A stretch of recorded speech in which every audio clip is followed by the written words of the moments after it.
What's going on there? Breath of many sperm shakes. Everything good?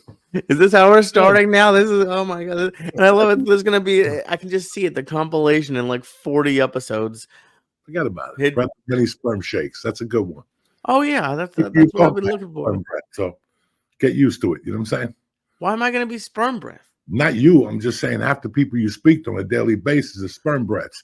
Oh, yeah. Some people think they got bad breath. No, it's rotten sperm breath. That shit grows in your mouth. You know what I'm saying?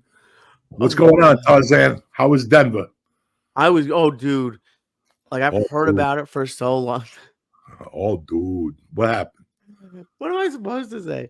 It was just the whole thing. Like, from top to bottom, one of the best weekends. One of the best. Like, I've heard about it. I got to do it. I got to do a guest set like 2 months in. I don't know if you remember this. The last time you were there, you gave me a guest set on an early show Saturday, and it was amazing then. But to do a full, and it was a little bit because Josh unfortunately got sick. So on Thursday night, I did a guest set on. You gotta stop eating that broccoli and shit. I know. Big fucking steaks. I think it's a celery. He eats too much celery every weekend. The only thing he has in the green room is celery. Not even anything. But he doesn't dip ranch. No ranch. He doesn't dip it in ranch. But he doesn't dip it in anything. We have to sit him down and have a little talk with him. I know. I tell him that, but he loves it. Everything about the Denver trip. You know? Oh, dude, it was great. I always have loved it. The problem with Denver is that fucking airport. Oh my God. Nobody will give you roller skates. Nobody will give you a ride. It's 82 miles in the morning to walk it. Yeah. Oh, and they had a secret passage to cause the train was full when I got in. But then the thing that you don't think about with that airport is it's 40 minutes from where you're going. It's not right next to Denver. It's you're getting in an Uber and you're gonna sit there for a minute. But it was the old airport Stapleton was fucking perfect. Oh really? I rebuild this fucking monstrosity. It takes you 10 years to get to Denver. Let me tell you something. I'm the type of guy when I land, I want to be right there. An hour drive, that'll. If I'm looking for clubs, and you put me on the road, that's the first thing I notice. If it's an hour drive from the hotel to the airport and back, you won't be seeing me that much. Fuck you. I don't blame you. It's a lot. I'll never forget this. Like going on the road early on, and then I would go with Rogan's, so everything was taken care of. Then you become a headline. And it's so weird how you have to start making notes about these clubs. Really? Okay. Yeah, like don't go there, crazy people. Hotel smells like a cat. So when they call you and say, "Hey, we want to give you another weekend," because sometimes you forget it until you get there and you open up your hotel room and God damn it, I forgot about this fucking hotel. That's it. And now you got to work the weekend. So after about a year, I would put all the clubs and make notes. Like, the guy chased me in the green room. He wanted to tell me about a script he wrote about Martians. Oh, geez. Any of that shit, like all that went into my planning for my return. Like I had to stop going. Like I was going to Columbus a lot, me and Brian, when they had that thing. There was a deal and we would get bars. But there was this one dude that kept bothering me. And then I went to the Funny Bone, and who's there at the Funny Bone? He is with puppy dog eyes, with on a Saturday night with a suitcase filled with edibles. Not one of them could do anything to you. It was just jello. No. I remember being in the hotel room eating like 5 of them, and nothing happened. I just left them there for the fucking maid. I don't know what happened. I don't know if she sent them to her cousins. But it was shit. All that shit I write into the factor. It's crazy that I'm still at a point now where I remember all the clubs, and I'm also kind of like a whore for comedy. So I would there's not a club I wouldn't go back to. No, but there's club you'll see. Listen, I'm a whore for comedy, and I loved a lot of shit. And once I started moving up, I knew I wasn't going back to those clubs I had played. I can name 10 of them right now, but I won't. Right. I knew this is not a club. This is a jungle fucking experience. Yeah, and you're like, I'm not doing that no more at some level. And people get mad. Those club owners get really mad. And they don't understand. Listen, you don't even have a fucking green room. Right. How can I do a show when I got 20? Or you're going to put me in the back next to a computer and a picture of your ugly family? I got to sit there. No TV. a couch, you know. I The just cook, did that. Like that exact situation with yeah, and you're in the office. the cook looks like fucking he escaped prison and they just gave him a job on the spot. He comes up with his arms rolled, fucking it's a nightmare. Right. And you just go one day like, what am I doing to my life? This isn't Right. healthy. What am I doing? Comedy? Fuck it. I'm not doing this. And You then I think I feel like I don't see it as much with like the bad ones or the not as good ones until you go to a place like the Comedy Works that does it perfect. perfect. And then you go, okay, I Yeah. ain't going to that place no more. And I ain't Oh, going, I started not even, after like 4 years, I was no more connecting flights. Like I okay. was avoiding them. Like, listen, it's not worth it. And the people are nice on the other end. I know they don't get out much to civilization, but you know what? You're going to have to drive to Chicago because you can't, because those are the ones that fuck you the most. On Yeah. a Sunday morning, I'm only one fuck me, but today, no, no, no, no, no, no, no, no, no, no, Is that your favorite word now? no, yeah, yeah, no, I don't know nothing. I don't know nothing. Oh, I don't blame you, but dude, just to finish, like that Denver was everything was amazing about it. People have heard about the condo, which is great, but the local, like the guys who were opening up the show and headlining the Great, shows, great. were like so funny that like it's scary. Like the early show Friday, it was like I didn't have a bad set, but it wasn't the way I wanted it to be. And then the rest of the weekend was like honestly two of the best shows I've ever had in my life. Like it's I wouldn't leave Denver if I was there. I can see why people don't leave Denver if they're there. Everybody talks about this comedy scene and that comedy scene and this comedy scene. There's nothing like the Comedy Works in Denver, and it's the full fucking package club. You'll improve there. She'll give you spots. She's got 2 clubs. Yeah. They have an improv. They've got 1,000 little one-nighters. Yeah, that's what I was gonna say. You just have to fucking peak. And Denver was always known, trust me, for comics who wrote. Steve McGrew, Roger Rittenhouse, Todd Jordan. I was just thinking about the other guy, Matt. There was 2 Matts out of LA. One of them helped me with stand-up, and the other guy worked with Roseanne's. He created a bunch of shows after that. I auditioned for him years later, and I'm like, that's you? They had a lot of great fundamental writing. When Larry the Cable Guy wanted to buy material, where'd he go? Denver. He bought everybody's material. Because, yes. I get it, dude. The hosts were killing it. I was in the green room, and usually the host is good, but like I host all the time, but these hosts were just destroying it from the beginning. And the thing that like stood out to me about all of the guys and the ladies who I worked with were like they were the most level-headed comedians that I've like. They were all very professional, and no drama, but like they took comedy seriously, like they knew where they were. And we were talking about like the one-nighters. I talked to this dude whose name is Sam Adams, and we bonded because I'm from Boston, and we talked for like hours on Friday night about he was working at the newspaper for 20 years, and now this Comedy Works, like they book shows around the country apparently, and they book corporates and he was just talking. And he was just talking about writing his stuff for that and how different ones work. And it's a full-time business for him. And it was just everyone was great. There wasn't one bad comic on it, not one bad audience. The manager, I've never done this. The manager and I went and watched the UFC on Saturday. It was just cool from top to bottom. Everybody's comedy journey is different. You fall on your face, you take your party somewhere else, blah, blah, blah, blah. For some people, New York and LA work.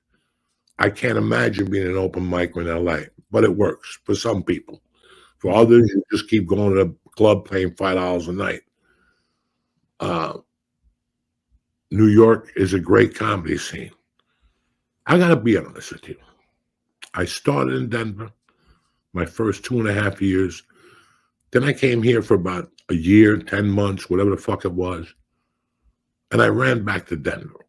There were some personal reasons involved, but I knew one thing in the back of my mind. I knew that I would be doing way better listen to what I'm saying, ladies and gentlemen. I would do way quality better comedy in Denver than just sitting around with comics in New York at Hamburger Harry's on a Tuesday and doing $5, 5 minutes, bring 3 people, and everybody in the audience is a comedian. Mm-hmm. They just stare at you. There's no, that's a future for a little while. Yeah. And you go, you know what? What the fuck am I doing with my life? What are these guys doing that I'm not doing? Okay, I'm jumping on board. I'm going to start writing. I'm going to start going to different places, but I can't keep living in an open mic. You make your own decision. For me, Denver worked better for the 3 to 5 year development, 6-year development than New York would have. There was too many comics in New York, too many comics that I resembled and worked like. The accent. Out here, you're one in a million. In Denver, there was one.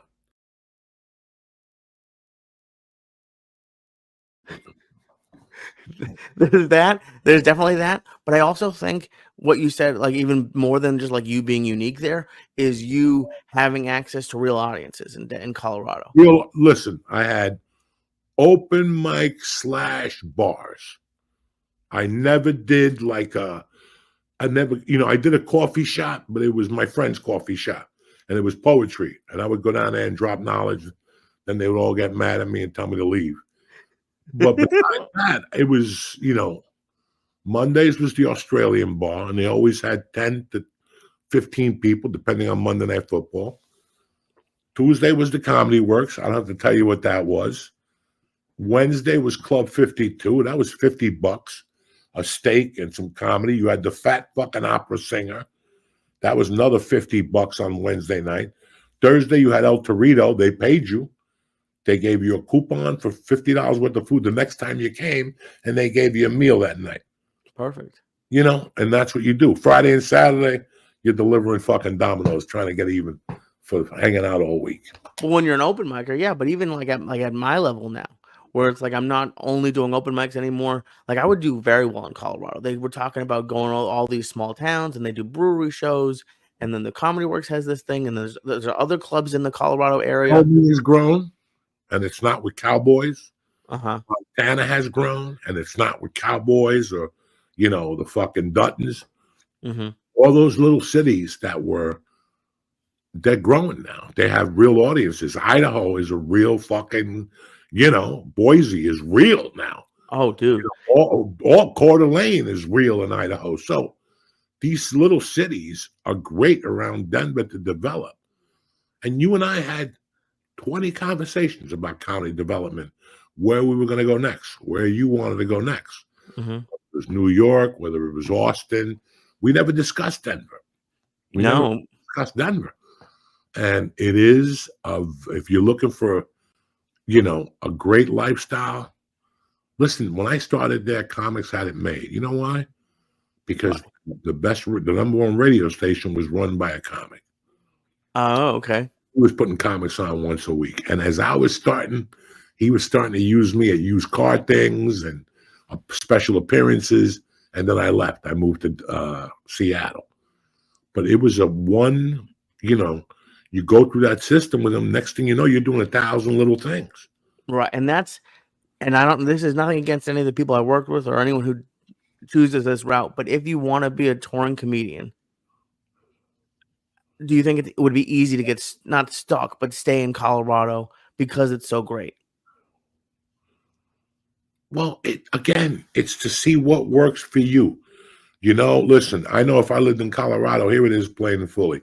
I'm only taking the action on the road when that airport ain't fucking full. Listen, it's not worth the aggravation. You see what it is? It's 2 40-minute rides. Mm-hmm. In and out. Right there. Right there, you're talking about one something, and that slows you down a little bit. Oh, yeah. And the snow and shit. But here's the deal. You want to travel. The bulk of people is from now till February. Then it slows down a little bit. Then taxes and blah, blah, blah. But if you were in Denver, you could do the East Coast and shit, regular times, the West Coast, and during the snow months, between Aspen, Wyoming, Montana, and Colorado alone, you can make a living and not get on a fucking plane. You could drive with two buddies, whatever the fuck you want to do. It's dangerous. There's deer, there's ice, there's this, there's that. But it's better than being stuck at a fucking airport, and especially in Denver. When I was going to move during the pandemic, we looked at Telluride. I didn't know that. Fuck yeah, that was the first place we looked. And here was the problem with Telluride. That they had a fucking functioning airport. Whatever airport's down there, I'm not saying, whatever was Grand Junction, maybe, one of those airports was for me. They didn't fucking, in the wintertime, they had action all year like it was a regular airport. But in the wintertime, dog, you had one flight out and one flight in. Oh, no. I didn't land until like 4 in the afternoon. And, so I was like... that was smart that you looked at the flights. I wouldn't even have thought about that. That's my business. You have to look at the airports. Got to look at the airports. See, I'm getting myself into. You think I'm going to buy a house an hour from the fucking airport? Go fuck yourself. It's the same place. I got to buy close to the airport. This is my business. Right. I don't want to be in a car half my fucking life. I do not, it's just personal choices that you go. And you said it best before with like Denver. Denver does it so right. There's so many places that do it so right that when you go to a place, you're like, what the fuck? Where'd they come up with this shit from? Wendy has been doing it right since I got on stage in her club the first time. And I will tell you that with all the sincerity in the world. She had a system in 91 that she was bringing in a headliner Tuesday, Wednesday, Thursday, and then flying another one in Friday, Saturday, Sunday. She was rude. She had the game down 30 years ago, and I'm here to fucking tell you. You can see it. She was the only fucking comedy club owner that ever paid a headliner to do a writer's class with her features and open micers because she knew the future would come from within. Yeah, and they still do it. They have like a whole system at the new talent night where like when you start, you get 2 minutes, 3 minutes, 4 minutes. Yeah. Hello. What the fuck are we talking about here? Oh yeah, it's fantastic. I had a great time. So a lot in the news this weekend. Fucking craziness. My best wishes, the show's best wishes to Tony. I mean, I could see him. He's a comedian. And they put him in the wrong stage. You forget that New York is not the same New York as before. And it's very politically correct. And, let's see what happens. I don't know. I don't know anything politically. I just heard this a little bit last night and a little bit this morning. I don't know what's going on. It's too much. I haven't looked or anything. I don't even want to look. I don't even want to look, Lee. No, what would happen if you looked? Like, what would he upset you? Man, he's worked so hard for so many fucking things. And I'd rather he had kicked the fucking reporter in the neck or run over somebody, whatever, to work, and listen, I know where his heart is, but that's where a lot of people don't. Right. So right now they're labeling you a racist. Once they label you a racist, Jesus fucking Christ, And today's racist is worse than 20 years ago. 20 years ago, we all had the neighbors, the racist neighbor, and we accepted him. Yeah. I don't think I had that. Yeah, I had that. He was racist towards me. That's why I'll never forget that motherfucker. He would always tell me shit. Go home and play the conga drums. And, he would always say shit to me. And would you yell at him or fuck with him? I would just giggle, and then one day I snapped, and we became best friends after that. Told him to suck my dick like in the 8th grade or something. He was giving me shit about dribbling the basketball, that Cubans don't play basketball. And I just unleashed on him. And we became friends after that. I used to sit in his porch and say racist things along with him. I'm not gonna lie, because he was very funny, That's not where I thought this story was gonna go. I thought there was No, gonna be a fist fight. You want me to lie to you? He said some racist shit that was off the chart, including Spanish stuff. That's why I laughed. Right. The reason I liked the guy, and I even went off on him, was because he would just always come up with it. If he had one joke a day for me, 3 a week, I would appreciate him more. But I got to a point where he always had a creepy joke, so I had to light him on fire. And he used to say it with a smile on his face, like everybody else in that neighborhood said it. So I knew what a racist was, but he was more of a racist. Like, he hated everybody. Right. He hated Italian people. He was Italian, so. It sounds like you're just an asshole. With him, and he would just go off, and I'd go, I never looked at it that way. He opened up my eyes to a lot of different things. You know what I'm saying? It was like taking a summer course on racism. I was gonna say, do you ever like use any of his like lines as inspiration for any of yours? Oh, I have a ton of lines he used to say. None of them are any good. Nobody ever quoted that motherfucker. You know what I'm saying? You'll never see a quote from Mr. Altino that put you on the right path. It was always, listen, and I remember because I was the Cuban, me, Valentine, and then you had a German next to him. Like, she was German and the husband was Italian. He fucking hated that. Who would marry a fucking Hitler and this and that? And then he didn't like Puerto Rican Nelson. He used to call him, he used to call me something. And then a Cuban kid moved in, Raul, and we robbed the stereo, and then he couldn't come to my house. When he moved in, that fucking guy really started going off. Then Raul left. Everybody started leaving. I was the last spick on the block. And he would always say shit to me, like, "Are you going to cut some chickens today?" He would always say anything to me. He would say horrible things sometimes, like not about my family, but just he would mix the Cubans and other racially hated groups together. And, who did he like? If he was Italian and he hated Italians, did he like anybody? Italians. He hated young Italians. He liked one Italian kid on his block that was my age. He liked one person. In fact, I got to call that kid soon. Yeah. Oh, that's so funny. Why did he like him? I don't know. Because he had acne? I don't fucking know. All I know is that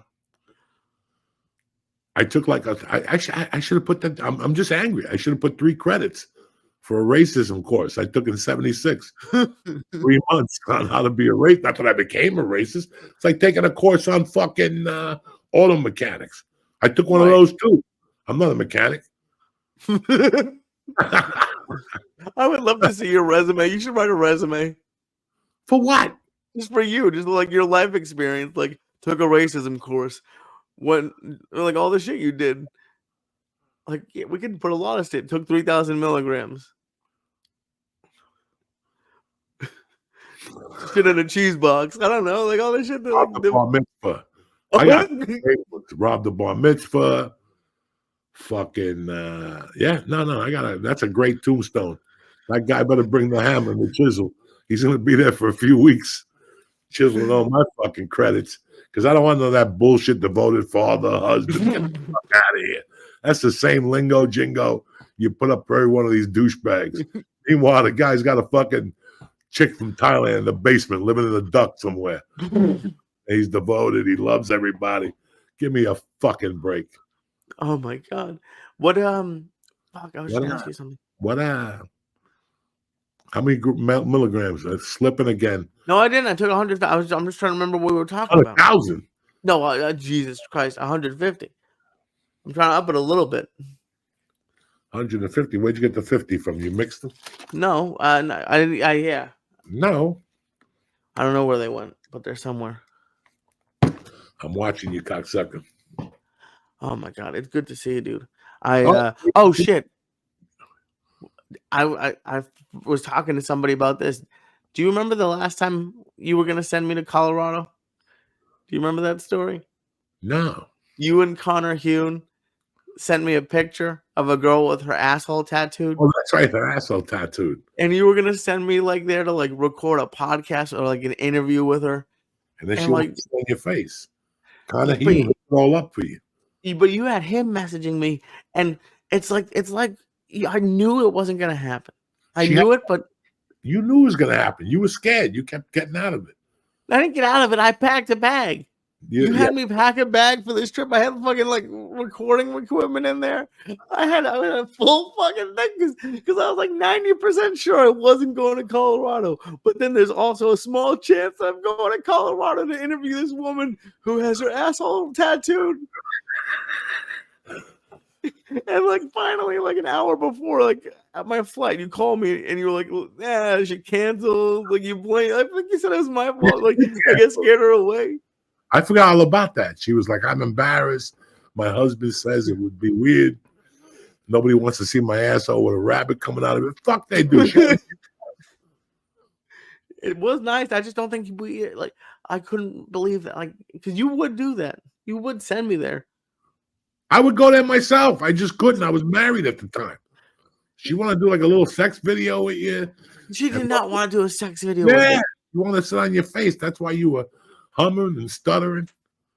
Well, yeah, especially back then. If you just showed me like a random girl with her asshole tattooed, dude, I'm a nerdy shit, like weird guy now. Back then, I was a mess. What about the chick that was going to come in? She kept torturing you. She told you to buy pineapple. Oh yeah, and asparagus. You went home and ate asparagus. Yeah, I didn't eat asparagus. I ate pineapple, but asparagus would make it taste even worse. Then she called you the morning of and told you she had to get brain surgery. No, like someone else had to get surgery. No, it was her. It wasn't her. It wasn't her. It was even worse. You never said nothing about a fucking tumor. Now you're gonna drop the bad news on me on a Friday when I got a tumor between my legs, ready to blow up. You know what I'm saying? These people got no fucking respect. And she made you eat pineapple. Well, I mean, that's not the worst thing to have happen to anybody, like eating pineapple. But yeah, I did eat pineapple. And trust me, I don't normally buy pineapple. I do. It's fucking delicious with coconut water and protein powder. Well, it'd be good. I should eat more pineapple. What happened? I should eat more pineapple. Oh, that was about because she the thing was that she was in an open relationship, and she was gonna come out to LA, and we were gonna hang out, and you know what open relationship means? Yes. Somebody's gonna get VD. Is that what it stands for? That's you? It. Everybody has an open relationship until you start scratching and things feel funny. And you see something pop from your knee to the ball sack. You know, everybody has an open relationship.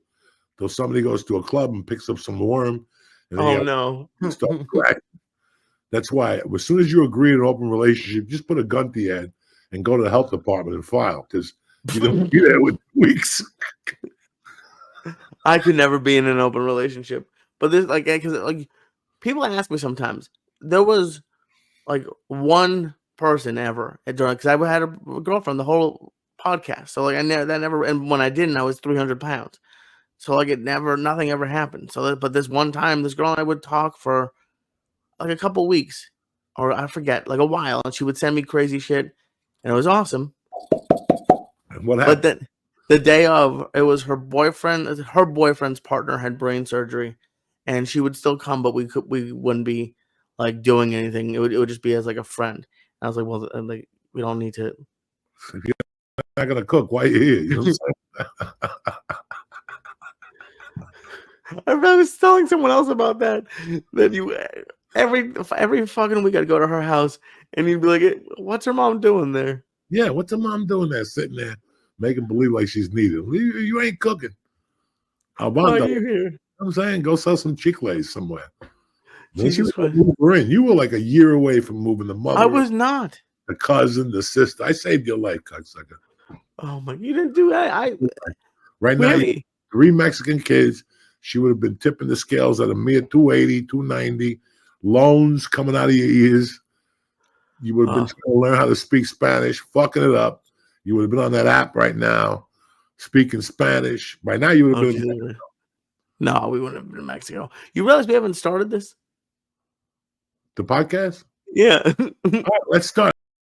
Are you fucking nuts or what? Listen, I'm really excited because, Lee, if everything goes well, we should be the fuck out of here in 2 weeks. Love it. We should Can't wait. Yeah, I can't wait to slam this Zoom. I'm gonna beat them up. I don't want to see a Zoom ever again. Next time I'm gonna see a Zoom is when I go to prison and plead guilty. For what? I have no idea. Has anyone ever made out someone else's like brain crack? The way you're talking about this podcast. What do you mean? Like, what do you mean? What I mean? You keep like I don't.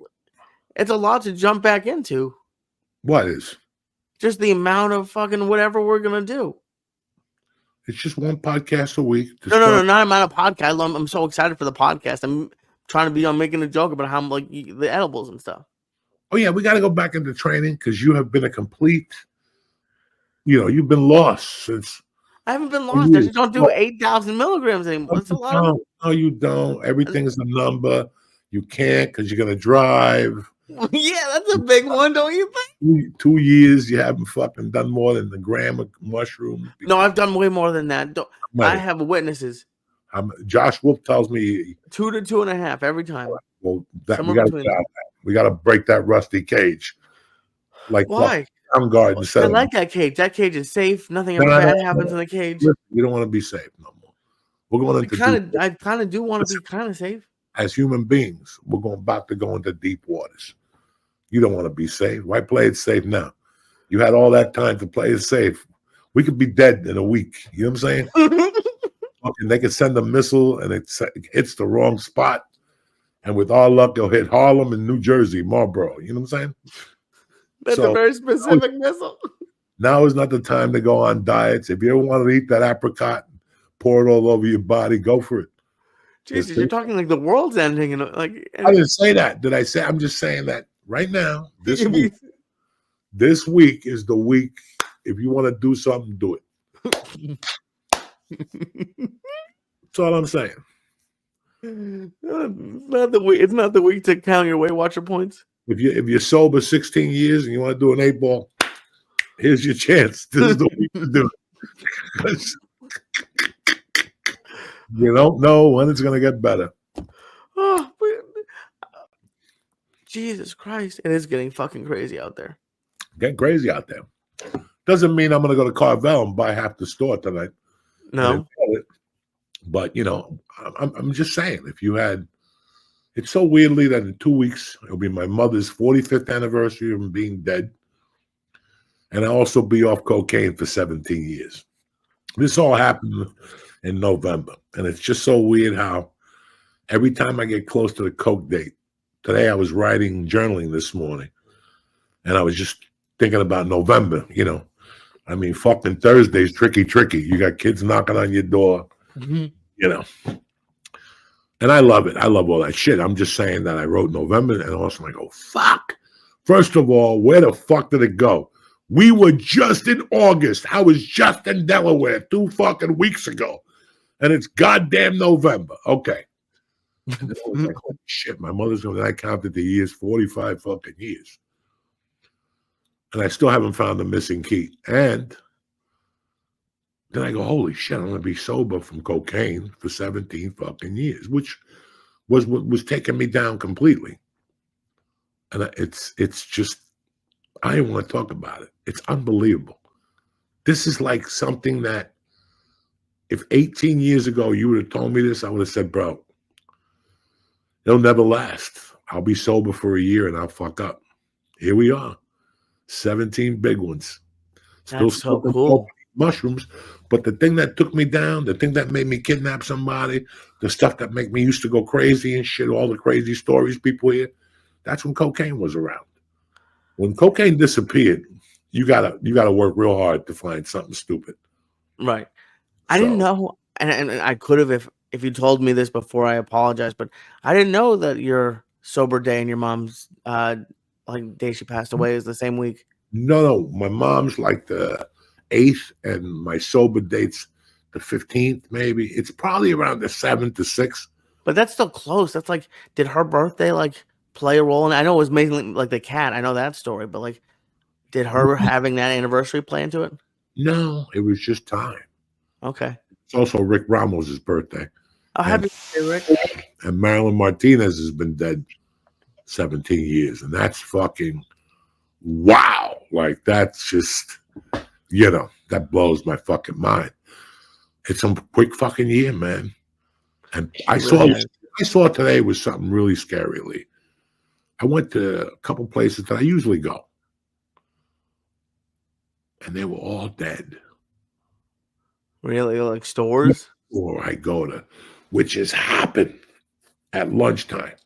Happened. I just happened to be coming back, and I go, let me pick up an 8 for the podcast tonight, something different. And I went in there today. There was 2 people. That's it. And I went somewhere else, and I was like, holy shit, where is everybody? It's quiet. People ain't spending a buck. People are thinking real hard. And yeah, I think it's going to be a quiet week for a lot of things this week. I don't see a lot of people losing their mind. You know, you got the Yankees last night.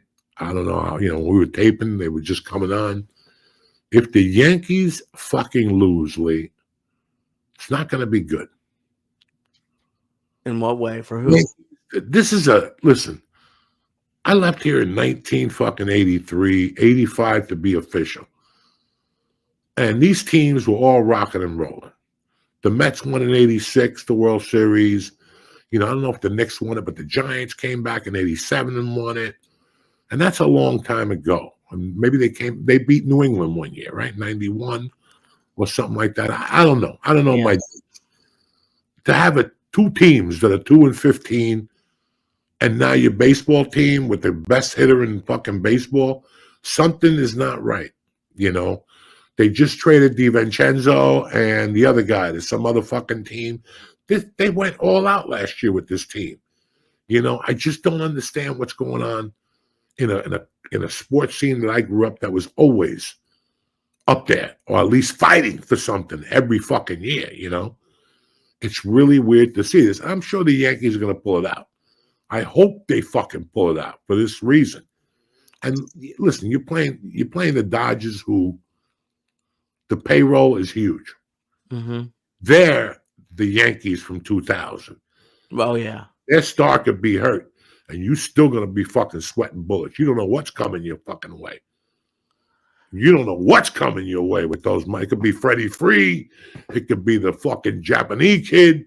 It could be Mookie Betts. It could be Muncy. The little Puerto Rican kid with the glasses. I mean, they're just amazing to see these 2. Listen, I knew it was going to be a good series. I mean, Right. Both teams haven't been blowouts. They've been playing right, but it really makes you think.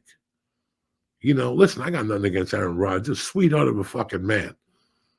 But they're 2-5. And the Giants ain't no better. I think they played Pittsburgh last night. And I'm not a big sports guy. I'm not talking to you from but I'm just talking to you about a fucking fact here. You go to these stadiums, they want all the dough. I do know that the tickets for the Yankees went down today. Oh, yeah, they think they're going to lose. Yes, so the tickets went way down. Like the girl that I talk to all the time, her and her husband paid $1,100, and now they could have moved down to A section for that money.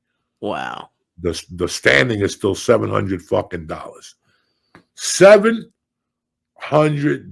to stand. And you're going to say to me, well, Joey, it's history. No, history is you getting your balls licked behind the fucking Carvel. That's history. And a tongue in the ass when it's cold out and you're eating the chocolate sundae. That's history. That's never going to happen again. You know what I'm saying? But this shit. But there's more likelihood of me going to a game and they win the game than me getting my asshole licked behind. Like, that's never going to happen. Hey, you got to be like the 69 Mets. You got to believe.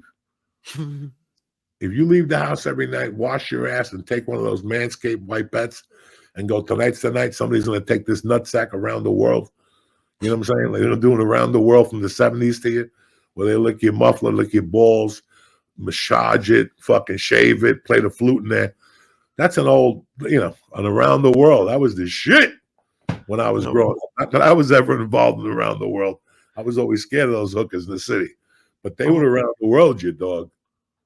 I haven't even seen any of hookers yet. Like, are they on the street now? You got to go to Queens, and you got to go up there. I'm not looking, but there's an area that's just run by hookers in this Queens, somewhere, Brooklyn. They just scare they tell everybody on the block, go fuck yourselves. We're selling pussy here. They're animals. I haven't seen that. I did go to Queens yesterday, and I haven't really seen like too many homeless people in Manhattan. And then in Queens yesterday, I was like, there were. You're up upper. You're not lurking down by Times Square. Okay, is that where they hang out? There with a Rolex watch counting money on the street because you won't last a minute. Just keep walking. That's where all the action is. And you know how for 20 years everybody kept saying New York sucks. Fucking Times Square is Disneyland. No more. You want it? You got it, cocksucker. Oh, you don't like you don't like Times Square? Huh? You don't like it's scary to you in Times Square? No. When we were kids, Times Square was the shit. You could buy acid, you could buy a bomb, you get your dick sucked, you go see a XXX movie. Nobody cared. You could buy an ID. Everybody for 20 years, everybody kept saying, fucking full Times Square, it's Disneyland. It's just kids. You better go back down there now. They ain't playing down there. No, I have no idea. I've only been there like twice so far. I had an experience.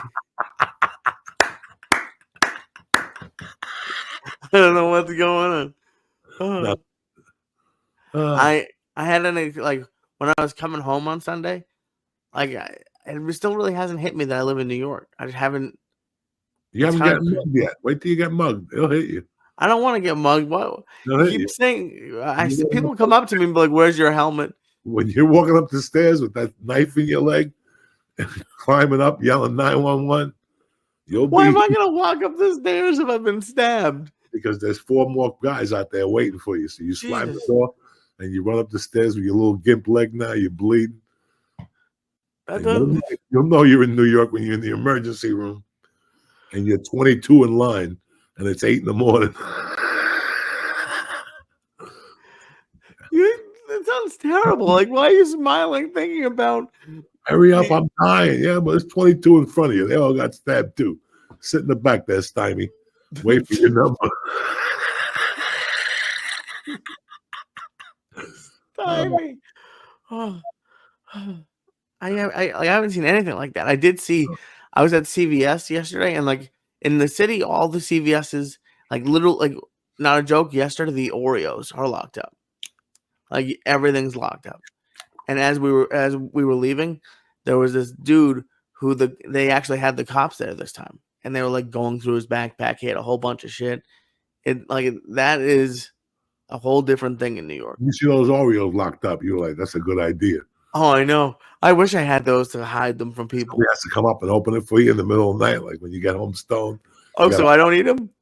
None. And who's going to take your car at 2:30 in the morning when you're hungry? You have like the lady on the 3rd floor. She weighs like 450. You tell her, listen, when I don't eat, you eat. Guess what? You ain't getting those cookies at 2:30. She's not going to hear the phone. No. I should get something like that.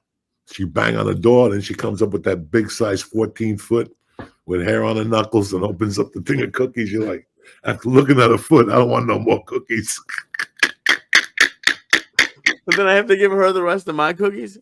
Oh, you fucking decide, okay? Oh my God, fucking disgusting. How many shows you got this week? What's going on in the real world with you this week? This week so far, I have 2 shows. Actually, it's maybe 3. It depends on what my schedule looks like. But either 3 or in New York this week. I'm in New York this week, and then November 6th, I'm at the Orlando Funny Bone with Steve Simone. I'm very, very excited. What are you doing the 7th, 8th, and 9th? I'm doing Side Splitters in Tampa. I'm opening up for Ian Fidance. It's going to be great at Side Splitters. Look at you. Huh? Yeah. And you're doing Disney World. Yeah, doing Orlando on the 6th with Steve. So I'm going. The ball's on you. Disneyland. Huh? Who knows? But it's gonna be great. I'm gonna be with Steve for like a week. Oh, fucking goddamn it! Oh, a fart came out of me just now. I'm sure one of those dry mushroom farts. Tremendous. What? You have farts that smell like mushrooms? Listen, don't worry about my farts. Let me explain something to you. I am really fucking excited about doing a couple shows. Do you know that? And this week I'm getting out. I got a couple places I'm going to go to this week. I got a couple places next week. So I'll be ready by the 12th for my first fucking show. And then I got a couple more weeks and I'll really be ready for November 27th And then by December 4th in Jersey City, I'll be Tip Top Magoo. And then after the 26th, I decide next year what we're going to do. I'm still going to keep Moon Tower, which goes on sale November 11th or some shit like that. And I'm still going to keep the other festival. And I love Philadelphia, but everything else is background music. I really want to focus on the fucking podcast. It's a beautiful spot. We got a shower. We got a fucking, when we meet on Wednesday, he asked me if he wanted the electricians there, but I'm going to bring everything that we have. Okay. Whatever we don't like, we can just put it in fucking storage. Okay. We'll see what we can use from the last studio. But we were talking earlier about, listen, man, I'm a fucking comic. Okay. And one thing about me is I want to be able to say whatever the fuck I want to say. You never heard me talk about the amendments or nothing because, everybody talks about the amendments, but they don't even know what the fuck they're talking about. I've always believed when I heard Richard Pryor, I don't know. I just, my world changed. And I didn't say to myself, that's what I want to do, but I always thought it was very cool. I believe in a lot of things. I like when a comic walks a room. I like little things when a comic has no fear. But, I don't know anymore. I don't know what you're able to say and not say anymore. As a professional, I should be able to read the room. No matter what it is, whether it's a church or whether it's a fucking comedy club, read the room. I went to visit, I told you, took my daughter to the set of Happy Gilmore 2. Right.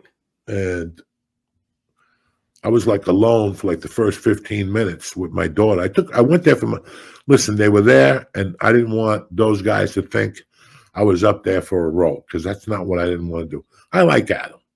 Right. I like Adam and my daughter likes Adam now. So when they invited me a couple of weeks ago, I didn't run up there. I gave it some air and I told my daughter I was going to take her. She started watching more movies. She loves him. She fucking loves him. So yeah, that's right around her age is when I found out. Yeah, and I went up there. It's still weird that kids that age, you found them at that age, and now kids. It's just an amazing thing to see.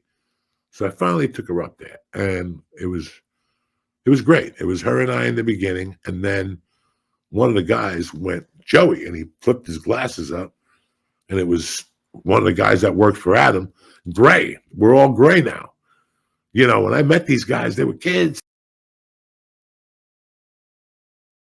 But they're fucking gray now, and we hugged and they're like, go get water and food. And the one guy that called me was Spider-Man 2. He was the PA. That's how I met him. And then while we were shooting Spider-Man 2, he told me he was going to go to The Longest Yard. And I told him, I hope to fucking get that movie. And then we worked together on The Longest Yard. He's in charge of Adam's all video stuff now. So everything behind the scenes, Adam shoots. Oh, he's okay. fucking ahead of that right now. Took him 20 fucking years, the kid, I saw so many people, and all of a sudden we started bringing back stories. And one of the guys told the dog, I forgot all about this. When we had fans on the shoot those days where you see all those people screaming. Oh, okay. In the last scene, yeah. It was a warm-up for those scenes. Nice kid, Dante. Okay. I recognized him. He recognized me. We hugged right away. And I watched him warm up the scenes. To me, it was an education. I had never seen that. But at one point, all the producers were on the other side of the field. And he looks at me and he goes, hey, I'm going to take a bathroom break. Coming up right now is one of the guys in the set, Big Tony, Joey Diaz. Dog, they just looked at me. Okay, let's get this straight. There's 300 people and they just looked at me. And I just started doing dirty stuff. And I could hear Adam and the producers going, take the mic from him. Oh, no. Take them. They weren't angry at all. No. They were just like, Joey, there's kids in that audience. Oh, I didn't give a fuck.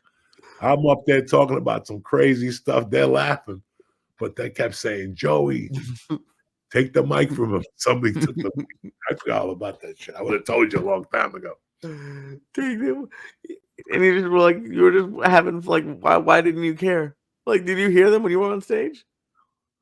When I was in the field, cracking jokes, you mean? There was no stage. Oh, on the field, sorry. I'm on a football field, just going a cappella. Right, sorry. And I could hear one of them go, take the mic. Exactly. No, that's what I meant. I'm just a little stoned. Like, take the mic. And I'm like, and I gave the mic, and they laughed afterward. There was no really repercussions or anything. I didn't say nothing that bad. I didn't get to it yet.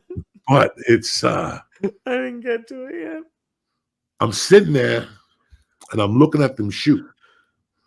And all of a sudden I look down, and from 8 feet from me, Adam was standing. I didn't even know it was him, with a baseball hat on and a beard. And I looked at my daughter and I go, and she goes, no, I saw him, Dad. And then I didn't say nothing. And I went to the bathroom and I bumped into one of the producers, and he's like, oh my God, it's great. I asked him where his son was, because I was tight with his son. Like, we was a kid when we were shooting The Longest Yard. He goes, my son is a man. He lives in some fucking temple in India or some shit. And all of a sudden Adam came out. He goes, my man. And I gave him a big hug. And he goes, this is just, I wouldn't tell you guys the story, but I just want you to tell you the man, and this is what a real, he's not Hollywood. He came up to me and he goes, I heard you came with your daughter. And I go, yeah. He goes, I got 2 daughters. I go, yeah, Sadie, whatever. He goes, what's her name? I go, Mercy. How old is she? 11. Dog, he went in the hut, came out, and walked right to her. I didn't go over there. I just watched him walk right to her, and he put his knuckles up, and she put her knuckles up, and they talked for like 5 minutes. He hugged her. I was like, holy fuck, this is why he's Adam Sandler. This is why he's Adam Sandler. And then he was on the set yelling at me like, Big Tony, you remember that? You remember him from The Longest Yard? You remember this fucking guy? But they were very nice. The director of Uncut Gems is there. Oh, cool. He's a cool guy. But the one that blew me away was on the walkout. Who was it? Getting ready to leave. There's fucking thousands of people there. And I look up, and it's the girl from Saturday Night Live, the crazy blonde, on a chair. I don't know her name. And she goes, Joey. And I'm like, I don't know. And she goes, who's that? I go, my daughter. She's like, oh my God, you brought her on the set. You played hooky with Dad and all this stuff. And my daughter, listen, they made my daughter's day. Me, I could care less. I'm an old Billy Goat. They went out of their way for her. And that's Adam Sandler. That's why I always support that dude. Nobody else did. Not to that extent. How did it make you feel? Like, it must have been like to see someone make your daughter's day. It's, first off, my daughter could give a fuck. Really? She wasn't? No, but she cared about that one. That one was. Of course. And then as I was leaving, I go, Adam, I'm going to leave. Thank you for letting me on the set. I gave him a hug, whispered, thank you for everything you did for me. And I looked over and I go, Mercy, take a picture of Adam. And then she took a picture, and I took another picture of her and him, and we fucking left. That was it. She was happy, It was Friday afternoon. It was fucking beautiful. And that's so cool. I saw the executive producers. I was leaving, and him and I had her words. We never really discussed. We hugged and we talked, and he wants me to go back and talk to him for a couple hours. So I'm going to go back up there. Maybe they're there till like the 8th or something, the 9th. That's awesome. So I'm going to go up there for a morning and eat with him, and But it was very nice. And like I said, I wasn't looking for anything. I just wanted to go up there and, whatever. That's what you do with your kid, man. I'm so grateful that I had that opportunity with her. Right. And that's what I was thinking. Just that's the reason you moved back to Jersey, was to do stuff with her or for her. Well, it was crazy because I sent the picture to my cousin, the Cuban one, and she hit me right back. And she's like, oh, my God. And then she wrote me something in Spanish. She goes, it must be really nice that he hired you, and he was really nice to you. She wrote something like that. It made me realize, a lot of things that, this is it, man. Everybody has a different journey. For me, it was Adam Sandler. You know, he was really good to me. He put me in like 3 movies, and I lucked out. I hit the fucking jackpot. I was listen. I didn't get that movie. I didn't hang out with nobody special for that movie. They told me they didn't want me, and I thought about it when I was coked up one night. And next morning I woke up and I went and got a football shirt and a helmet, and I had my buddy Chuck Savage tape me, and the rest was fucking history. Nobody gave me nothing because I was friends with nobody. They were going to hire Big Pussy in Saragusa. So I'm very proud of that. You know what I'm saying? Like, that's something that I did A to Z from the fucking jump. I wanted it, you know, and that's for people to know that when you want something, you just don't, well, I really want to be in that movie. No, I fucking didn't stop. I didn't stop. And it shows, dude. Like that, like that's what do you say? That's like the biggest movie you did? Yeah, I didn't stop. When I knew that movie was getting shot, I didn't care how big or small my role was. I knew I was in that movie because as a kid, that movie hit me so fucking hard in the movie theater. And I loved Burt Reynolds so fucking much. That was one of those movies in a movie theater I'll never forget. We were all on our fucking feet as kids yelling Mean Machine. So I knew I wanted that fucking movie. And this is why I get mad at people. Because if you want something, you're not going to wish it into your life. Never you're going to wish, oh, I wish it. You know, when you get drunk with your friends, I'm telling you, I mean, you're snorting coke, I'm telling you, tonight's it. After this package is it. I'm going to be in an Adams. Trust me, when you do coke, people act that way. Tonight's the last night. Of course. They love their kid. They love their wife. They don't even know why they're out tonight. Meanwhile, they've been out every night since they've been married. You know, you got to listen to that bullshit. But it was one of those things that I nailed. It was beautiful from A to Z. It taught me a lesson, and it taught me a lot about myself. And that's why I get mad at comics and actors and just people in general, because they want to fight for something, but they're not willing to go to war for it, for what you believe in or what you want. I'm no special. I never went to Russia to learn to act, but I knew that going in. I also knew the situation. This guy's an all to the bone comic, and he wants his projects to be the funniest they could be. I looked at it by that. Saragusa is a great football player, God rest his soul, and Vincent is a funny guy, but he ain't got the deep fucking comically like I did. And it paid off. And this is what every comic should do, or every actor. When you want something, you know, knock it off with your stupidity and your fucking bullshit. Run, cocksucker. 2 minutes. Let me take a fucking, let me take 2 minutes and talk to you about DraftKings this week, where shit is crack-a-lacking. We'll be back. What's happening, guys? We're back. I don't need to be toughened up. That was Lee during the intermission. He doesn't know when he moved here that we're going deep. I don't know what do you mean deep means. I got shit to do. What are you talking about? I already told you last night to call your boss today and tell him, listen, there's some days I'm going to be here at 8. Some days, I don't know what to tell you. I'm just going to be missing a Zoom or 2. I'll be here to consult. Don't worry about nothing. And before he can even say that, just hang up on him. That'll go well. What are they going to say? At this point, who are they going to hire? They got to drug test him. What are they going to hire? Vicente? I'm not even worried about that. But I'm not even worried about that. What are you worried about? My mental, hell, you what mental? Look, you're out there. It don't matter. What do you mean I'm out there? You became a comedian not because you're normal, because you're fucked up as it is.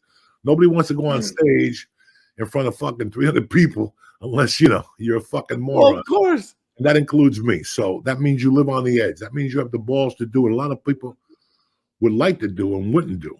Listen, you wouldn't jump off a fucking you wouldn't join the army and join. Not a chance. Okay. They're probably looking at you going, boy, he's fucking crazy. I wouldn't get on stage. The same fucking paratroopers will look at you and go, I don't know how you do it. And you're like, what are you talking about? You jump out of a fucking plane into enemy fucking terror. Oh, we could do that in my sleep. Yeah. Right. Oh, yeah. But and it's not that I'm like, people can be like, you're such a pussy. I don't mind doing mushrooms and doing edibles. But to go from 100 to fucking 8,000 with a half a handful of mushrooms. Get captured. Are they gonna You'll wait? always stay captured. No one's gonna capture me. I'm glad it's on tape now because he finally like you always You're not gonna get captured. know who's getting captured. Mushroom dust on my tongue. That one, when I bit into it, dust came out of it. I got another one twice as big with your name on it, where the dust just hits you in the eye. The next day you wake up with pink eye. It's like you rubbed your asshole all night and scratch your eyeball, which you've done a couple times yourself. And everyone listening is like, yeah, that sounds awesome. Do that, Lee. And then if you went to them, they would pee their pants. And they're like, no, I wouldn't. Yeah. There's like six people. Listen, we're not doing it for them. That ship sailed. We're doing it for us. You think I eat it? Why can't us eat a normal amount? I do 1,200 milligrams and burp all night for them. They don't even know. I do it for me, Jack, because we're in training. It's tip-top review time. In what world would taking edibles help me with when I'm captured? Because I'm still gonna be me. It's not like if I take edibles, I'm gonna like be like 6 feet tall and can run them like super fast. No, I don't want you to run fast. So what are they gonna do to me? Human. I want your mind to be ready for everything. Adversity, torture, because no matter what happens, you still got to give them 30, 40 minutes of fucking heat. Even if the whole time I'm stabbing you in the back with a pencil like John Wick, you got to stay out there and fucking take it like a savage that you are. I feel like, did you ever see V for Vendetta? Who? The movie V for Vendetta? Oh, I see it all the time. No, I never saw that fucking movie. All right? That was a good movie. Yes. I just feel like her. Like the guy got her like kidnapped and was like putting I don't remember like but just putting him through like a I just want to know what's gonna happen when I'm kidnapped. Who's gonna kidnap you? Nobody said nothing. You always say you always gotta be ready in case you get kidnapped. What happens? What I'm saying to you is what happens in the world today. Right.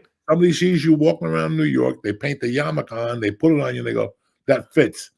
Go get him. Right. All right? Because that's what you do. You look at somebody and go, could he be or could he not? Like when I see a cop, when I sell drugs, I would put a police uniform on you. If it fits, I go the other way. You know what I'm saying? I don't want to talk to nobody. Right. So all these little fucking people got to look at you and go, should he have a yarmulke on? And they'll go, yeah, look at the ball spot. And they'll take you to a fucking dungeon in Queens and they'll fucking milk you for information. Where's the missiles? You know. I'd never give it up. No, you're tougher than nails, but they're going to do different things to you.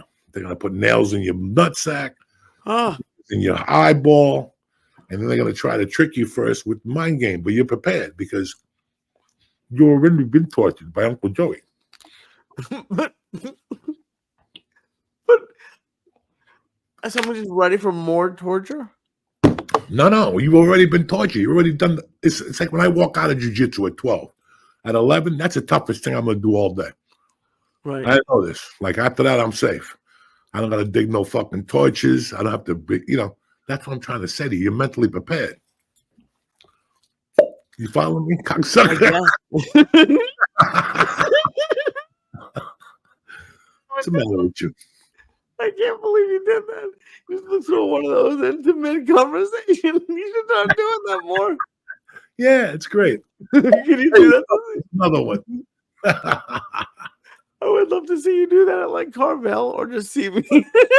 Wait till you eat this 3 grams of African mushrooms I'm going to give you. I'm going to do that all night while you're sitting there looking at the sky going, where did my life go wrong? I should have stayed at your mitzvah school, whatever the fuck they send you cocksuckers. Your mitzvah school? Yeah, where was Ari got thrown out of? What did he get thrown out of? Oh, he got thrown out of fuck. I know, but I can't think of it right now. I'm sure you can't think about Yeshiva. Yeshiva. You ate 50 milligrams. No, I did not eat 50 milligrams. You would have been tip-top fucking. That's the only benefit of this, of taking as many of whatever we're going to take, is that at least now he won't say I'm not taking what I'm taking.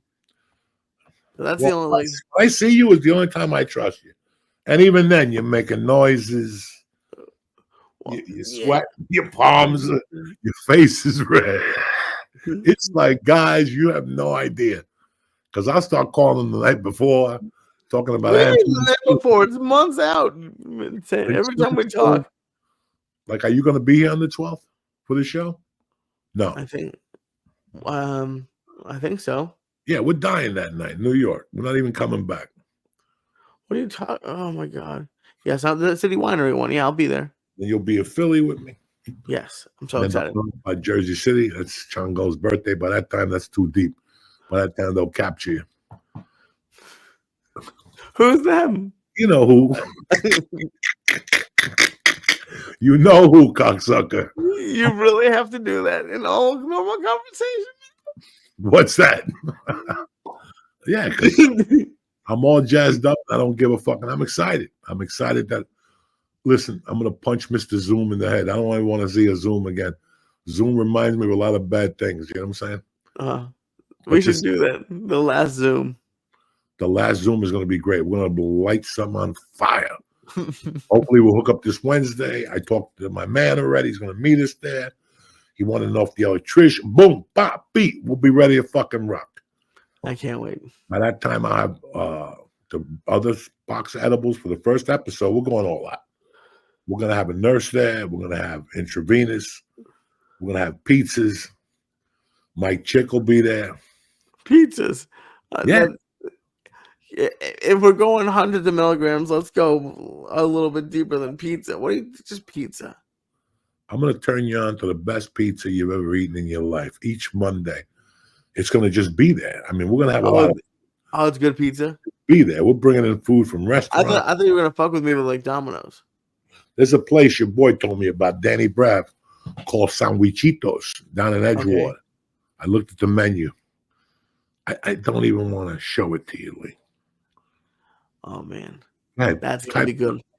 Edgewater Sandwichitos. Go ahead. Sandwich, but instead of sandwich, Cheetos. Yeah. Go ahead. Type it up. See what you get. You might go over there tonight on your own. And is it in North Bergen? Yeah. Just type North Bergen or Edgewater. Sandwichitos. Okay. See what you get. Let's look at this menu. Andy, if you can pull it up, that'd be great. But I'm looking at it right now. So they have a jiu-jitsu steak. Oh, it's a steak with chimichurri, caramelized onions. Oh yeah, this place looks crazy. So, and this is close by. Around the corner, fudge is made. Oh my god! Yeah, we're gonna have to get like a tab there or something. That's why I said, Doug, I'm always thinking of you, and all you're doing is, I don't know, mushrooms. Who's gonna kidnap me? Nobody. But you gotta be ready. You gotta keep an open heart with Uncle Joey. So what? You're gonna eat? I always have an open heart. Farm. There'll be a steak and chimichurri waiting for you, and a nice fucking glass of whatever you want to drink. I can't wait. Relax. Take the plug out of your ass. It's over. It's over. This is lightweight now. We don't have to fucking go all out. They know who you are. They know who I am. This is not going to be like before. We're just going to focus on getting high. I'm excited. Not really. No. I want to do different things, but that'll be part of the training because you've been slipping for 4 years. It's kind of hard to maintain that level of training for 4 years. Well, that's why. But I never stopped. I took a little breather. I had some problems. I didn't want to smoke no more. But I fucking try to live my day like a normal American. I was like, fuck this shit. I'm going back to the street, Jack. And I started eating edibles and everything else I could. But now, it's a different world now. I don't eat edibles in the daytime at all. Listen, these ABXs don't even do anything to me no more. Because I got to eat some of them because they're hundreds. Or at the end of the night, I'll burp in my fucking mask. I got to get up in the middle of the night and wipe it down. So I can't. You can only go out once a week. And now, since I only do once a week, my tolerance is lowered. So it's a beautiful fucking thing. It doesn't sound like it's low. I don't think your tolerance is low. Well, it's a lot lower than 20. You give me 2,200 milligrams of Jell-O now.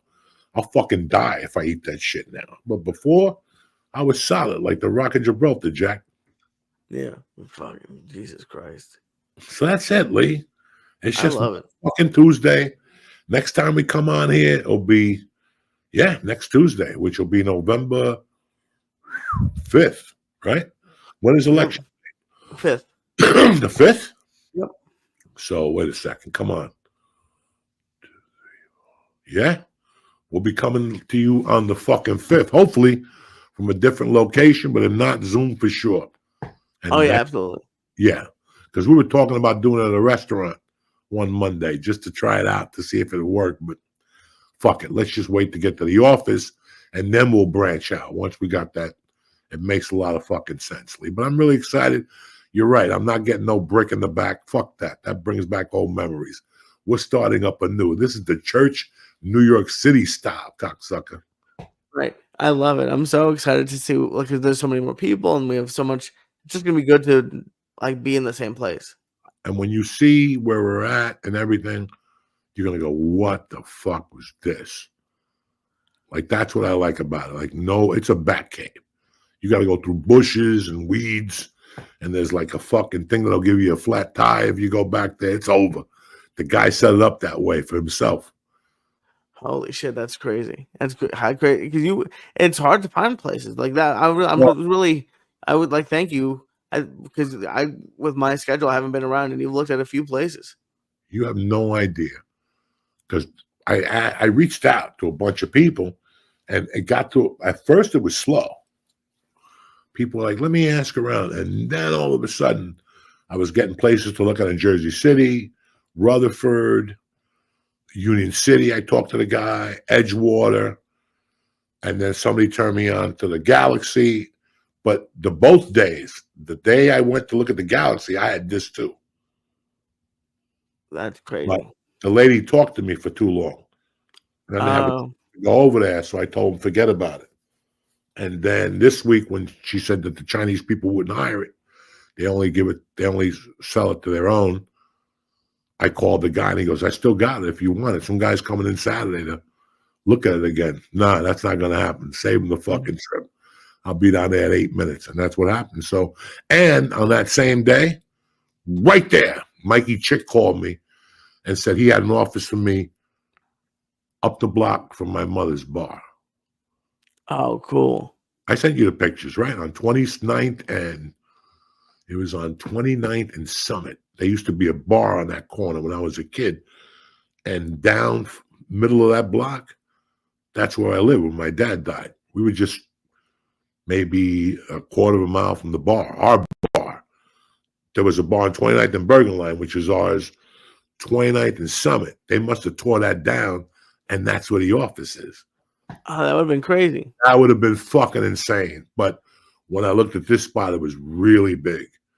And the shower, brand new. They're going to put the glass in this week. That's when I was like, fuck it, it's worth it. So I'm fucking just, listen, I got these dates. I'm not really leaving town. This gives me a little time to focus. I haven't been up there in a long time. So this is my chance to reunite with Mr. Barone, a bunch of those guys. I'm going to start calling them and letting them know. I'm going to pick them up on Mondays to do a podcast. Ciccarelli will be the dog guy, you know, the whole fucking thing. So, but that's it. So that's all you're promoting right now is the 5th in November. The 6th in Orlando. The 6th in Orlando and the rest of the week. And it's Tampa at Side Splitters. Okay, good. Well, I'll see you this week. For all you motherfuckers, I love you. Thank you for the support over the years. You guys thought we were lazy with this fucking Zoom. You know, guys, you know us better than this. We ran into a fucking string of bad luck, and now we're making it right, and we're ready to fucking go. I'm sorry about the Patreon, okay? I've reached out to 3 people already. Nobody knows nothing.